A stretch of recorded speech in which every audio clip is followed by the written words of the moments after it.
Hi guys, welcome back to my channel. Today we are doing 25 thriller recommendations. These are all thrillers that I have really enjoyed for one reason or another, and I'm just going to go through them in like a timely way, so hopefully we can get through them in a reasonable amount of time. I love thrillers for this time of year. I know a lot of you do too, so we're going to hop into the 25 thriller recommendations, and let's hop into book one. So the first one is the most recent thriller I just read, and I loved it. It's Dark Corners by Megan Goldin. This one just came out. It's actually part of a thriller series, but I jumped in and I was able to read it from that point, so I think you would be able to as well. This one is part of the Rachel Crawl series, and Rachel is a true crime podcaster and she does different cases and things, and in this book she's actually contacted by the FBI because there is this strange disappearance where an influencer visits this man who's about to be let out from prison in a few days, and he is a suspect in this like serial killer case. However, there's never been enough evidence to like pin that on him, so he was serving for some other crimes, and this influencer goes and like under like false premises and goes to like talk to him, and then she disappears. The FBI don't know what happened, but they're worried that the minute this man gets out that like maybe he'll meet up with an accomplice and maybe the accomplice has her, so they're trying to beat the clock and everything. They get Rachel involved because her name was mentioned, and this was so fascinating. I loved Rachel as a character. I thought she was an amazing character. This writing was so suspense filled. I enjoyed it so much, like I could barely put it down. I was reading it the other week and I was feeling actually like a little under the weather, and this was like the perfect distraction because it really sucked me in. I was able to really enjoy it. The ending for this, I had like part of it figured out, but then another part of it completely threw me for a loop, and this book really went in places that I did not expect. Okay, The House in the Pines by Reyes. This one is a little bit more of a slow burn. You do need to have some patience, so if you're looking for the fastest pace like thriller, page turning, I would say maybe skip this one until you're like in a mood to read something a little bit more slow burn, so maybe skip to the next recommendation. But for those of you that do like slow burn, The House in the Pines is really great. It basically takes place with our main character. She has moved away from her hometown, and one day she's watching this like viral video on YouTube or something, and she is kind of hit with a flashback because as like a teenager she was with a friend and this man named Frank was in the area, and somehow she is convinced that Frank killed her friend even though he never laid a hand on her. So Frank is walking free, like there's no way, like why would how would he have done anything? But she knows deep down that somehow he killed her friend just by like looking at her basically. And so now flash forward to the future, she's watching a video and a woman dies in a very similar way to her friend with like unexplained causes, and Frank is just in the room like looking at her. So she's convinced now that Frank has done it again, and she returns to her hometown, and she is now determined to finally put this at rest, find out what happened to her friend, to dive into the past. The ending for this one is very spooky for me. It's definitely a very like psychological thriller, and I was hooked. I really, really enjoyed it. So I definitely say try to be patient with it. It is a little bit on the slower side, but once it gets going, wow. If you're someone who likes your thrillers to kind of lean more into horror, I would recommend The Hacienda by Isabel Canas. This is definitely like a really suspenseful book, and it's kind of described as Mexican Gothic meets Rebecca by Daphne du Maurier, and I would agree. I really, really enjoy Rebecca especially, and this one definitely had a lot of same vibes. Our main character in this is recently married, and she is married to a very mysterious man, much like the story of Rebecca. And she doesn't know a whole lot about him, but she knows his first wife died under mysterious circumstances, and there's some like rumors that maybe he did it. And he takes her to his home, the Hacienda, which is this like big estate, and she quickly realizes that people are scared of this house. And like even his sister, her sister-in-law now, won't go in there, even though she like mocks the main character for being scared and like hearing things and lots of creepy things. So this one's definitely very creepy, definitely delves into some more like darker topics. This is a debut novel, and it is a supernatural novel, so keep that in mind. Our main character in this is Beatrice, and she grew up like really struggling with money with her family and the aftermath of the Mexican War of Independence. So she decides to marry rich, and this man has lots of rumors going around him, and it's so creepy. I'm usually not someone who can really read more like supernatural suspense or horror, like things that kind of dip into horror, but this one was so well done, so creepy. Definitely one I would be scared to read in the dark. So I think you'll see a trend with a lot of the thrillers I like. A lot of them have like these very specific places and locations that really add to the suspense, and one I really like is The Paris Apartment by Lucy Foley. Basically, we have our main character Jess, and she is alone, she's broke, she is run out of options, and so she, despite not having a super close relationship with her brother, decides to show up at his Paris apartment. She gives him a phone call ahead of time but doesn't hear back, and when she arrives, her brother is gone with like no evidence of where he went. And what she's also confused about is his apartment is very nice and she doesn't know how he could have afforded it, and his neighbors are also very strange and like worry of her, so it's just very suspenseful, very creepy. I love like the apartment building setting. You'll see that again with our next pick. So our next one is Lock Every Door by Riley Sager. This one is also set like a very luxurious apartment. I believe it's in New York, and our main character is Jules, and she basically answers this ad that is telling, like, the ad is advertising a job where basically you just have to apartment sit because the apartment can't be empty for one reason or another, and you just have to kind of stay the night at the place for like a couple of weeks. You get paid well. It seems a little too good to be true, right? Well, it's a thriller, so naturally it's too good to be true. But Jules goes there and she is immediately like kind of scared because there's a lot of weird rules, there's a lot of strange neighbors, and she's just kind of getting more and more unnerved. And then she actually meets one of the other apartment sitters, Ingrid, and they kind of start to get along, they strike up a friendship, and then Ingrid goes missing without saying anything, like she doesn't say goodbye, and Jules is convinced that something's happened to her, so she starts to investigate and looks into the apartment building, the Bartholomew, like the sordid history, and it's so creepy. This is one of my all-time like favorite, probably top 5 thrillers. The ending for this made me so good. It was I had no idea. I highly recommend this one. It's one of my all-time favorites. One I recently finished was Stay Awake by Megan Goldin, and this one is very, very suspenseful because our main character basically wakes up and she can't even remember her name. She doesn't know who she is. All she knows is that she can't remember what's happened for the last 2 years of her life. And on her arm she has written in like Sharpie, "Stay awake." What do you even do? Like, what do you do? So she's in a cab and she's like, okay, can you drop me off at my apartment? She gets to the apartment, and when she knocks on the door, her roommate isn't the one answering the door. It's people she's never seen before, and they insist that she doesn't live there, and she's like, okay.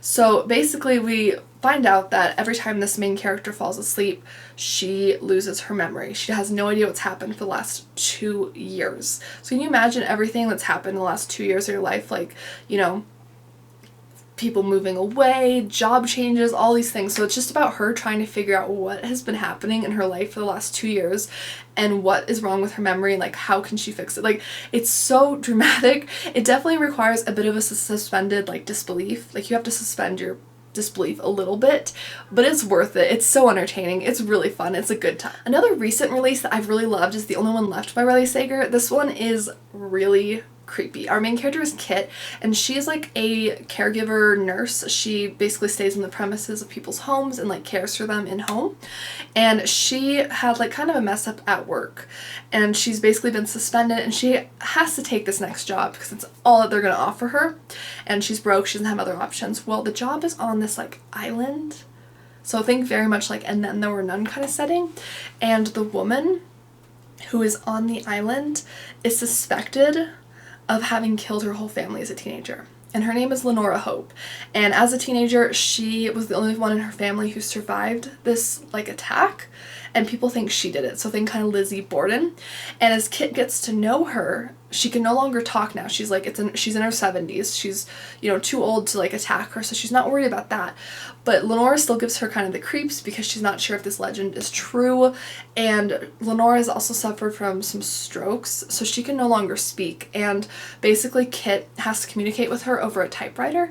And one day Lenora tells her, "I'm going to tell you everything," like in regards to what actually happened. Ooh. And on top of that, we also know that the previous nurse Lenora had fled in the middle of the night, which if you fled in the middle of the night, obviously that's very, very dramatic. and scary, and this was just so creepy, very atmospheric because of the island and the suspense and being kind of trapped on the island. The ending gets a little crazy, a little soap opera-y, but just fun times, a really fun time. I am a big Ruth Ware fan, and one of the favorites I read, I think has the perfect fall vibes because it's like dark academia, is The It Girl by Ruth Ware. And our main character in this is Hannah, and basically about a decade ago when she was in college, she lost one of her closest friends, April. And April was one of those people who just filled up the room. She was the it girl. Everyone had her eyes on her. Like, she was going to do big things. And she was murdered. And Hannah's testimony to seeing this man running from the scene of the crime is what puts him in jail. And fast forward like 10 years later, she is now expecting her first child. And she learns that the man they put behind jail for her friend's murder dies. And she's finally relieved because she's like, I can put it behind me. It's all going to be okay. But this journalist shows up at her door and presents evidence that the man might have been innocent that was behind jail. And so that means the real murderer is still out there. And she starts to revisit the scene of the crime. She starts to talk to old friends she hasn't seen in a while. And she starts to suspect, did one of my friends do it? Really gripping, really fun. I feel like it's one where I read it the first time and I liked it. But the more I thought about the conclusion, the more it gets me and the more I like it. That makes sense. But it's definitely one I really enjoyed, and the vibes are perfect for fall. Okay, and then Alice Feeney, another writer I really love. One I absolutely blew my mind was Sometimes I Lie by Alice Feeney. And basically we have our main character, her name is Amber, and she tells you 3 things up front. She says she's in a coma, her husband doesn't love her anymore, and sometimes she lies.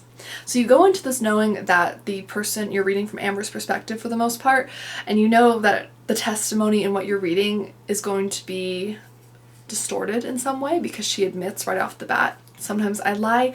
And she's currently in a coma, and she can't move or anything like that, but she can still hear people around her, and they're unaware of this. So she starts to hear different things, and she's starting to suspect that either her sister or the husband had something to do with her being in a coma. And she's trying to remember what happened and piece together parts of the past.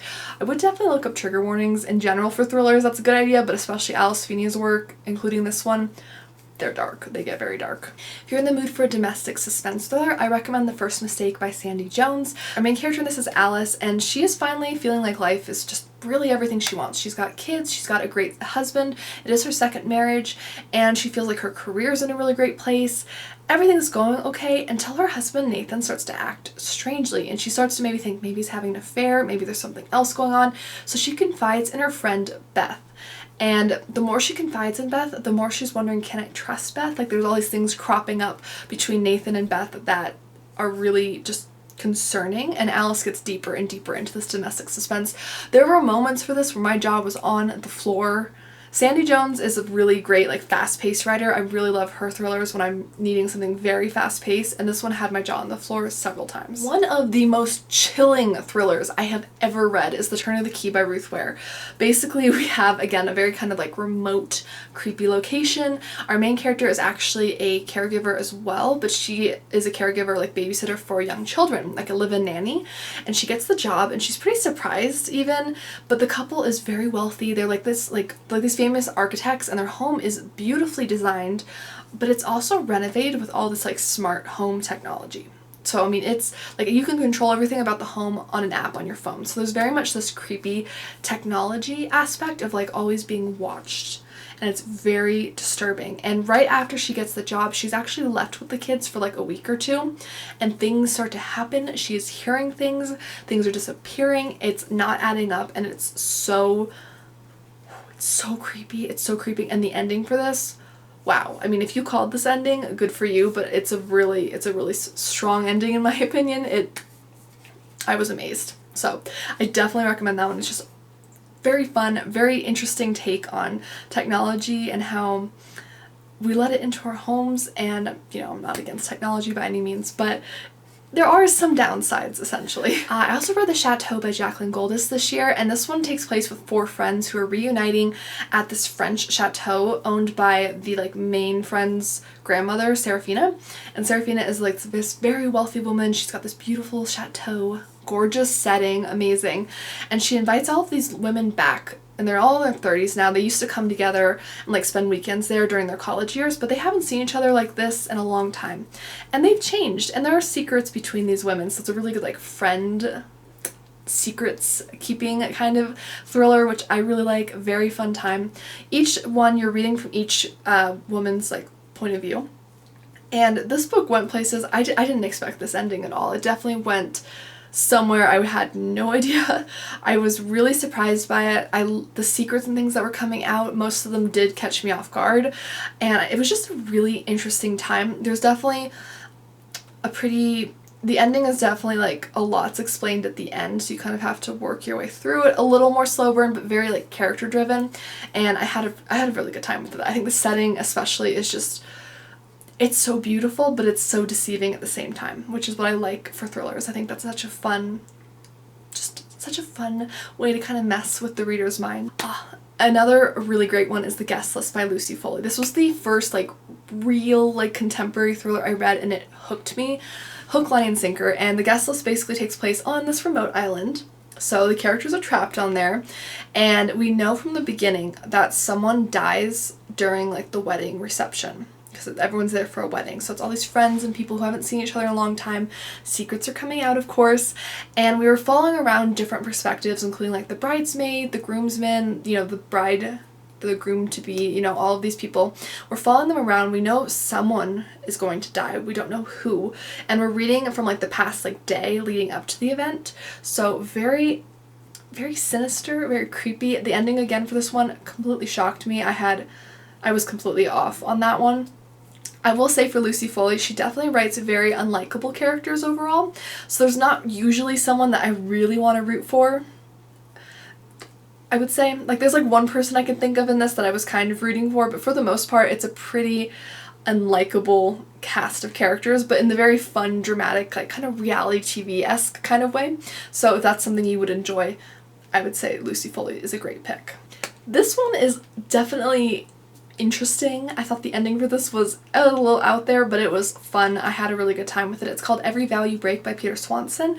Our main character is Abigail, and she is a bride-to-be, and a couple weeks before her wedding, on her bachelorette party, she meets this man who's not her husband, and you know, they hook up, and she is flabbergasted, floored. She feels totally awful, but she doesn't tell her husband. They get married and they go on their honeymoon, which is to this very idyllic island, like kind of like resort basically. She goes there and she's kind of, you know, she's feeling kind of guilty, but she's like, okay, I'm gonna put in the past, never gonna happen again. I, you know, don't need to tell Bruce, it's because, you know, it would just cause drama. Okay, not sure I agree with that logic, but you know, for a thriller, let's go with it.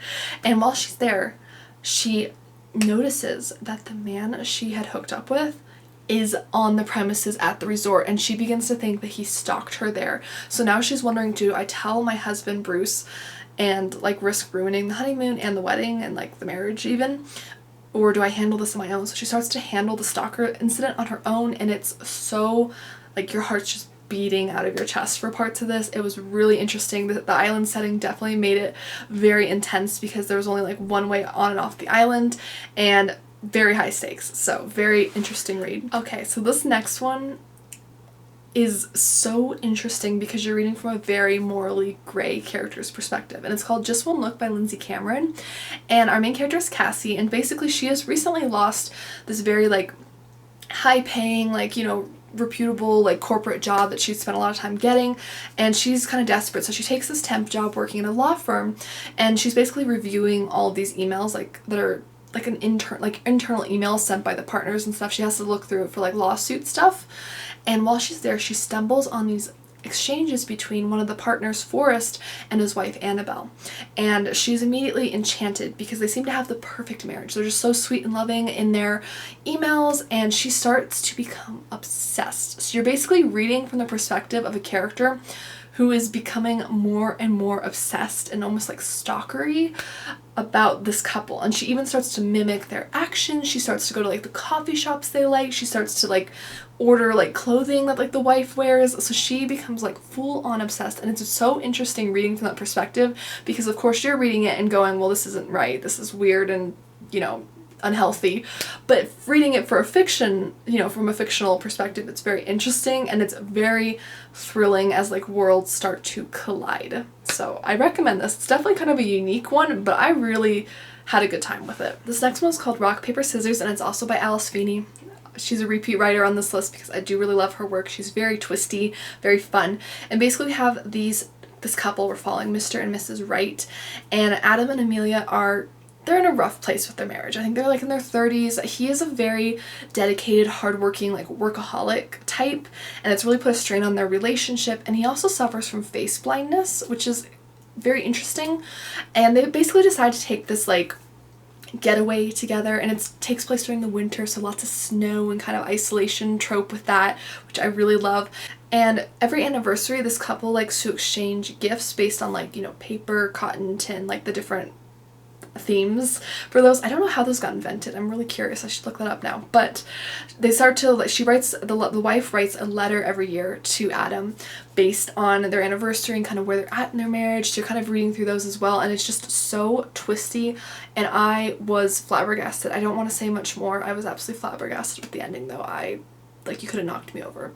So really great one, especially for winter with the snow, but fall as well. I think this would be a really fun time. This next one is really interesting. It's called Things We Do in the Dark by Jennifer Hillier, and basically we're following our present day storyline, which is Paris, and she's been arrested because she's found in the bathroom with her husband's body, and she's like holding a razor or something that kind of incriminates her. So she's arrested. She calls a lawyer friend.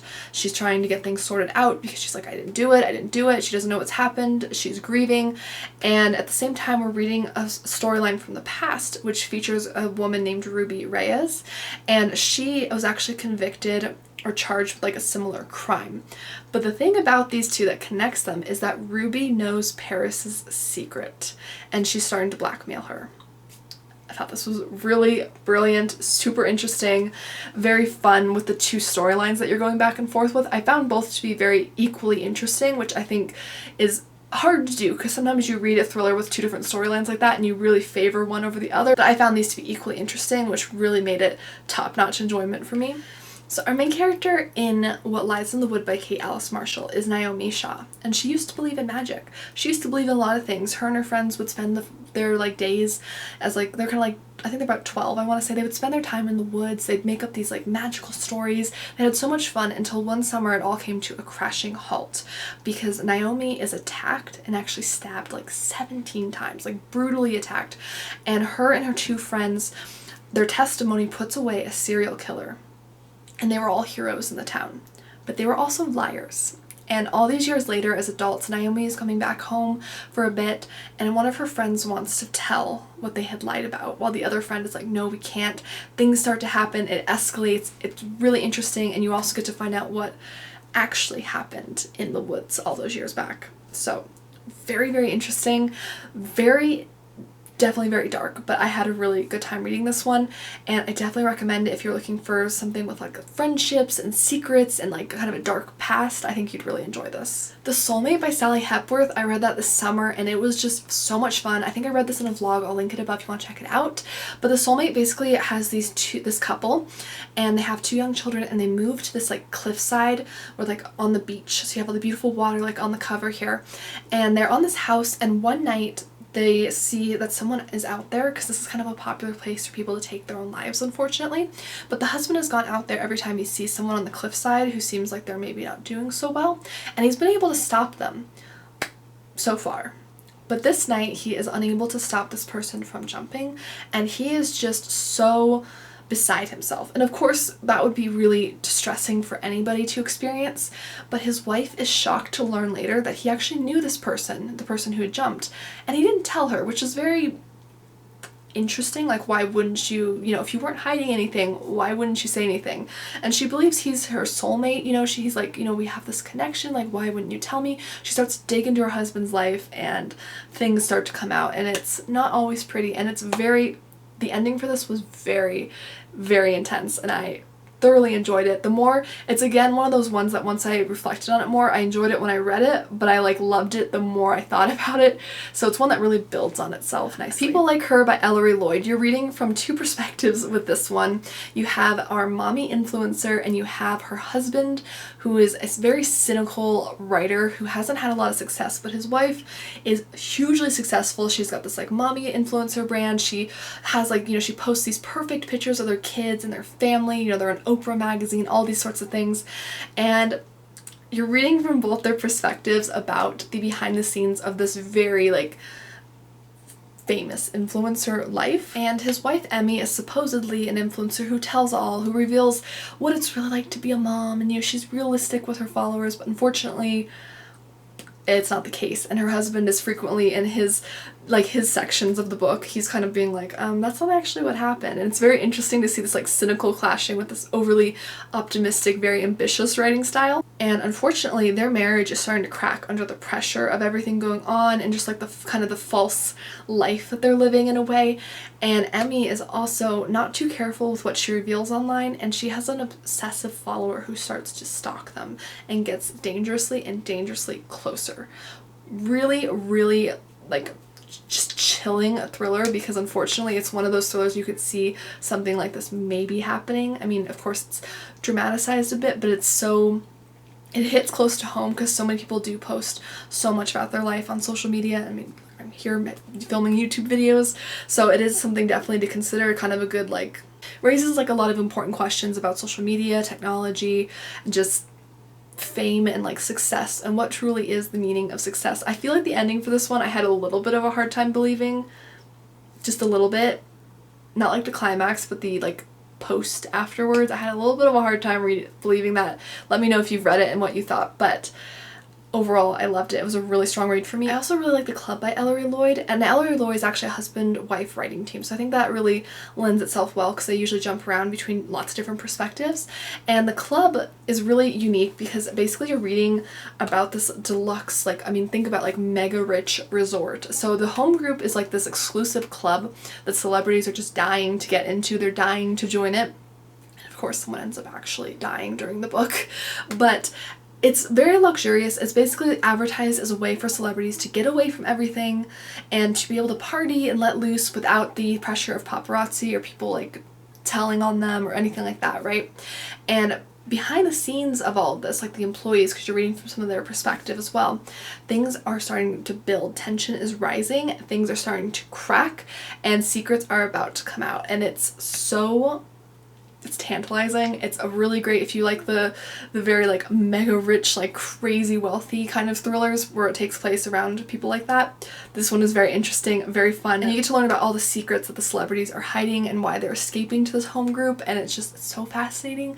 I really enjoyed this one. Daisy Darker by Alice Feeney. I read this last fall when it came out. Very spooky, very fun. Our main character is Daisy Darker, and basically her grandmother is celebrating, I think it's her 80th birthday. She invites everyone to her home, which is of course on a remote island, and it's like a big estate, like mansion, and her family is there and they do not get along. They're only going there to stay in like the will, basically. Like they don't care about the grandma, they don't care about each other, but Daisy Darker loves her grandma and she's going to celebrate with a good heart.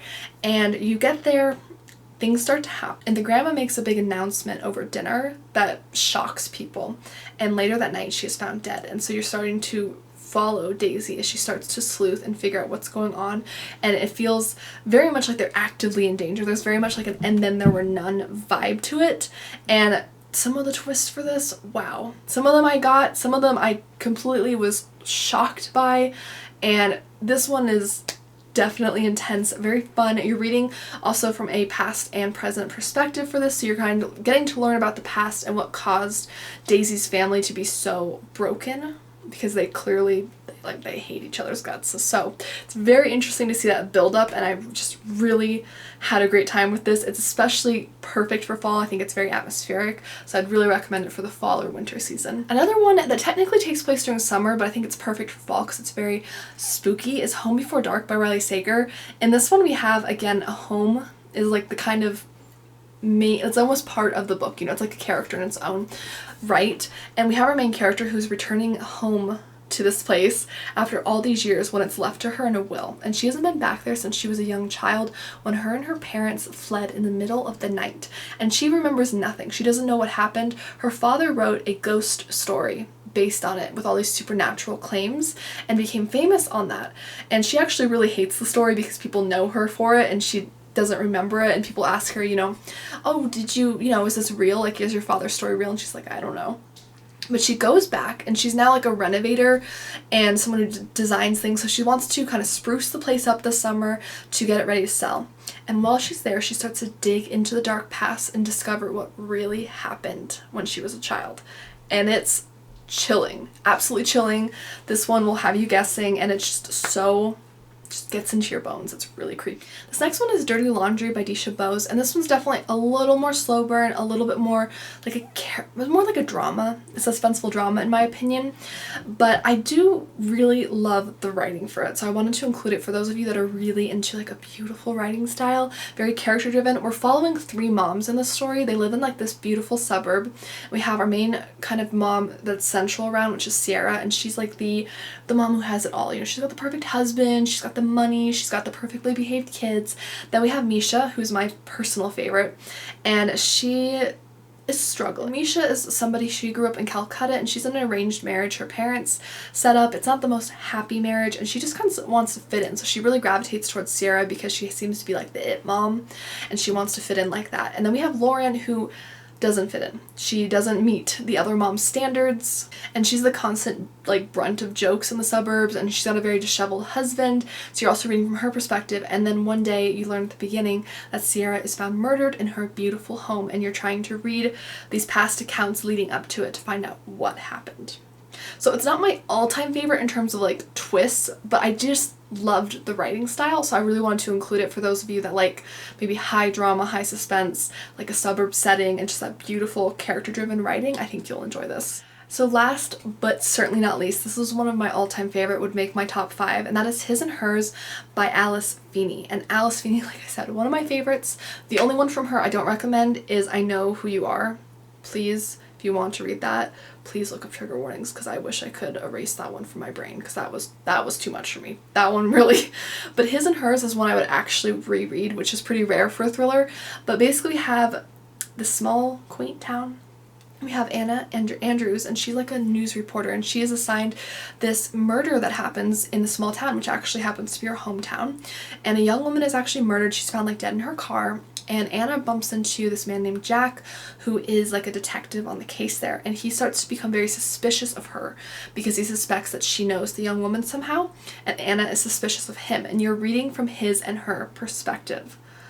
The ending for this, I did actually piece it together, but it still like was so mind-blowing. I loved this one. This is just one of my all-time favorite thrillers ever. Had to include it. I hope you guys enjoyed this video. Please let me know, what is your all-time favorite thriller down below? What would you recommend? Have you read any of these ones I talked about? What were your thoughts on them? I'd love to hear it, even if your thoughts are different than mine, because that's what makes talking about books fun, is seeing how what people do like and don't like about things. I hope this list was helpful for you and helps you find some new favorites for this season.